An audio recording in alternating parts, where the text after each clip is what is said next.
अब हम बात करते हैं power set of a set के बारे में। पावर सेट को हम एक एग्जांपल से समझते हैं। मान लीजिए हमारे पास एक सेट ए है और इसके एलिमेंट्स है 1 और 2। तो अगर हमें सेट ए का पावर सेट फाइंड आउट करना है तो सिंपली पहले हमें इस सेट के सारे सबसेट्स को फाइंड आउट करना होगा। तो यहां पर बात करेंगे इस सबसेट्स ऑफ ए के बारे में, मतलब ए के सबसेट्स क्या क्या होंगे।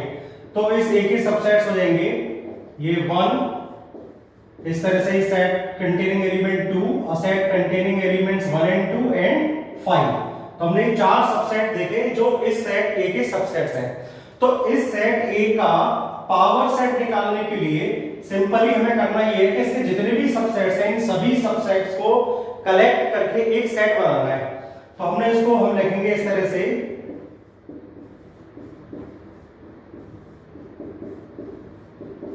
और यहां पर हमने सेट ए के सभी सबसेट्स को कलेक्ट करके एक सेट बना दिया and this set is known as the power set of A. तो यहां से डेफिनेशन निकल के आती है power set of a set की, that a set containing all the subsets of a set is called power set of that set। अब यहां से हमारे पास एक ऑब्जर्वेशन आता है। हम ये जानते हैं, हमने ये पढ़ा था कि किसी भी सेट के जब हमें number of subsets find out करने होते हैं तो वो हमें मिलते हैं by the formula 2 to the power m, where m is the number of elements of a set। तो यहां पर अगर आप देखें कि ये जो इसके नंबर ऑफ सबसेट्स हैं, नंबर ऑफ सबसेट्स, तो इसके लिए फॉर्मूला होता है 2 to the power m, और यहां पर जो m है, m means the number of elements in the set। तो यहां पर 2 एलिमेंट हैं तो ये 2 to the power 2 हो गया, यानी ये 4 हो गए। यहां पर ये सेट ए है, इसके ये 4 एलिमेंट्स हो गए। और हम जानते हैं कि किसी भी सेट का जब पावर सेट निकालते हैं तो उसके सारे सबसेट्स हमें चाहिए होते हैं। तो अगर इसके 4 सबसेट है तो इसका मतलब इस सेट, ये जो ए है, इसके पावर सेट में 4 एलिमेंट्स होंगे। So we can conclude that number of elements in power set of A will be 2 to the power m, where m be the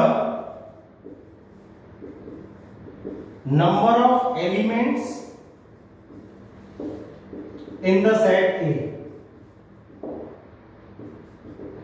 और इस तरह से हम किसी भी सेट का पावर सेट फाइंड आउट कर सकते हैं, और हम अपने फॉर्मूले से ये भी फाइंड आउट कर सकते हैं कि किसी भी सबसेट के पावर सेट में कितने एलिमेंट्स होते हैं। इसी को हम सिंपल एक रिप्रेजेंटेशन में लिखते हैं, that number of elements in power set of A it is given by 2 to the power m। अब हम बात करते हैं यूनिवर्सल सेट के बारे में। यूनिवर्सल सेट, यूनिवर्सल सेट को अगर हम फॉर्मली डिफाइन करना चाहें तो हम कर सकते हैं अ set containing all the elements of given set or sets, it is denoted by the capital U। और इसको हम कैपिटल U से डिनोट करते हैं। किसी भी सेट को हम किसी गिवन सेट का यूनिवर्सल सेट कह सकते हैं अगर उस सेट में उस गिवन सेट के सारे एलिमेंट्स अवेलेबल हों। और लेकिन एक बात ये भी होती है कि किसी भी सेट के लिए कोई एक यूनिक यूनिवर्सल सेट नहीं होता है, देयर मे बी वन और more than one universal sets. इसको हम एक एग्जांपल से समझते हैं। मान लीजिए हमारे पास में कोई एक सेट है and it is a set of natural numbers, set of natural numbers. तो अगर हम इस सेट के लिए बात करें तो इस सेट के लिए जो हमारा यूनिवर्सल सेट है वो सेट ऑफ इंटीजर्स हो सकता है, सेट ऑफ इंटीजर्स। क्योंकि हम ये जानते हैं कि अगर हम सेट ऑफ इंटीजर्स की बात करें या कलेक्शन ऑफ इंटीजर्स की बात करें तो उसके अंदर सारे के सारे नेचुरल नंबर्स इंक्लूड हो जाते हैं। और इसके अलावा हम चाहे तो ये भी कह सकते हैं that set of real numbers is also a universal set for the natural numbers, the set of natural numbers, क्योंकि इस रियल नंबर्स के सेट में भी सभी नेचुरल नंबर्स इंक्लूड हो जाते हैं। तो इस तरह से कोई भी एक ऐसा सेट जिसमें ये सारे नेचुरल नंबर्स इंक्लूड हो रहे हो, वही सेट जो है वो यहाँ पर यूनिवर्सल सेट हो जाएगा। एक दूसरा एग्जांपल हम लेते हैं। मान लीजिए हमने एक दूसरा एग्जांपल लिया और यहाँ पर हमारा कोई सेट सपोज कीजिए A है and it is a set of all triangles, set of all triangles. अगर हम बात यहां पर यूनिवर्सल सेट की, तो इसके लिए अगर हम यूनिवर्सल सेट को डिनोट करना चाहें कि इसका यूनिवर्सल सेट क्या हो सकता है, तो हम कह सकते हैं set of polygons. A set of polygons is a set universal set of all triangles, क्योंकि जो ट्रायंगल्स होते हैं वो सभी पॉलीगन्स होते हैं, तो सेट ऑफ पॉलीगन्स में ट्रायंगल जो है वो इंक्लूड हो जाएगा।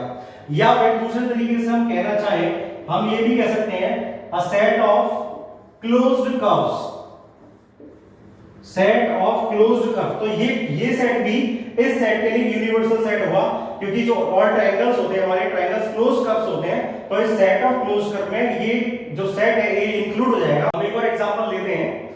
मान लीजिए हमने एक सेट ले लिया एंड दैट कंटेन्स एलिमेंट्स 1 और 2, और एक सेट B ले लिया और इसके एलिमेंट्स है हमारे 2, 3 और 4। अगर हम बात करें कि इसका यूनिवर्सल सेट क्या होगा, तो अगर हम एक सेट ले लें 1, 2, 3 और 4, ये एलिमेंट्स कंटेन करने वाला सेट, ये सेट इन दोनों सेट के लिए यूनिवर्सल सेट का काम करेगा। या कोई ये भी ले सकता है, कोई अगर मान लीजिए हमने सेट ले लिया 1, 2, 3, 4 और 5, ये 1, 2, 3, 4, 5 को कंटेन करने वाला जो सेट होगा, ये भी इन दोनों सेट्स के लिए यूनिवर्सल सेट होगा, क्योंकि इन दोनों सेट्स के जो एलिमेंट्स हैं वो सभी एलिमेंट्स इस सेट में लाई कर रहे हैं। 1, 2, 3, 4, 1, 2, 3, 4। ऐसे ही मान लीजिए अगर हम ये कह दें कि सेट ऑफ नेचुरल नंबर्स क्या इसके लिए यूनिवर्सल सेट होगा, then it is also correct that set of natural numbers will also work as a universal set for the given sets A and B।